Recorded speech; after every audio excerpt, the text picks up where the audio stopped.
नमस्कार सभी धर्मी लोगों का आपके अपने चैनल पर एक बार फिर स्वागत है। आज भी हम बाइबल के प्राचीन नियम पर ही चल रहे हैं।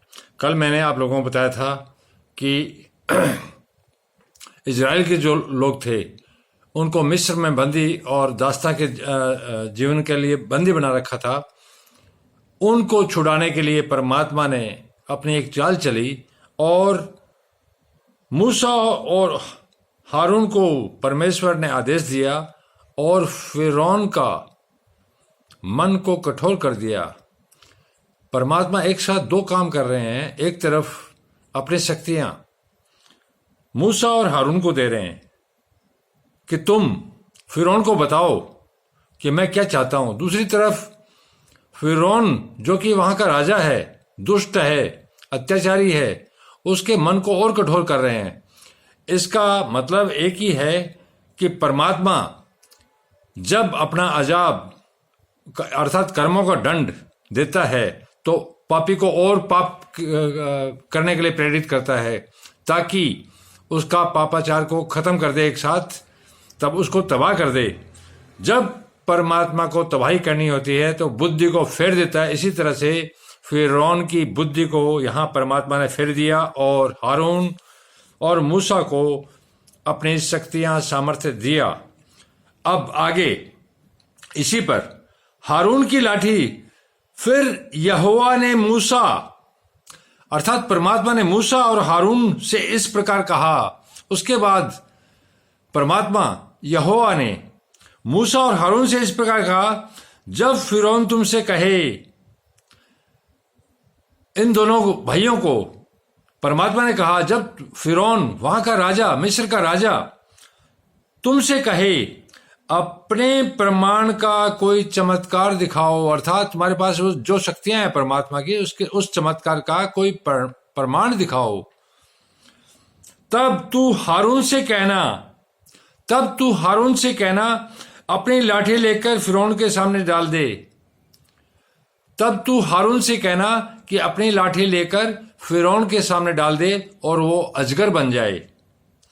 तब मूसा और हारून ने फिरौन के पास जाकर यहोवा की आज्ञा के अनुसार अर्थात परमात्मा की आज्ञा के अनुसार किया। जब हारून ने अपनी लाठी फिरौन और उसके कर्मचारियों के सामने डाल दी, तब वह अजगर बन गई, अर्थात वह लाठी जो हारून ने फिरौन के सामने डाली थी वो अजगर बन गई। तब फिरौन ने पंडितों और टोहना करने वालों को बुलाया।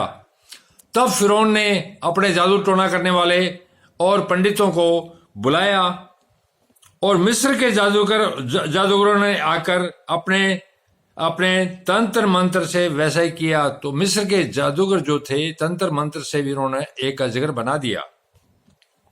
उन्होंने भी अपनी अपनी लाठी को डाल दिया और वो अजगर बन गई। उन्होंने भी अपनी अपनी लाठी को डाल दिया और वो अजगर बन गई। पर हारून की लाठी उनकी लाठियों को निगल गई। देखिए परमात्मा का चमत्कार।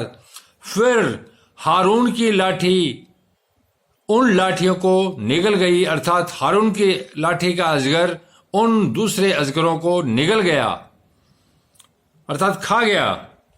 परंतु फिरौन का मन और हठीला हो गया। उसके बाद भी जो परमात्मा को नहीं मानते, जो पाप के रास्ते में हैं, जो परमात्मा को बिल्कुल नहीं मानते, उनको समझाने से कोई फायदा नहीं, उनकी तबाही जरूर होती है। परंतु फिरौन का मन और हठीला हो गया और यहोवा के वचन के अनुसार उसने मूसा और हारून की बातों को नहीं माना।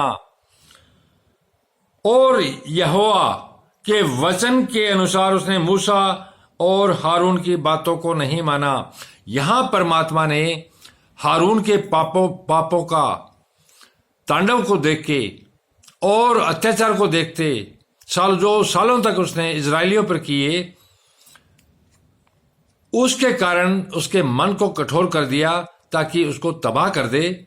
और जब जब परमात्मा जब धर्म की हानि होती है, गीता में भी लिखा, जब धर्म की हानि होगी मैं आऊंगा। वो क्यों आएगा? इसीलिए आता है।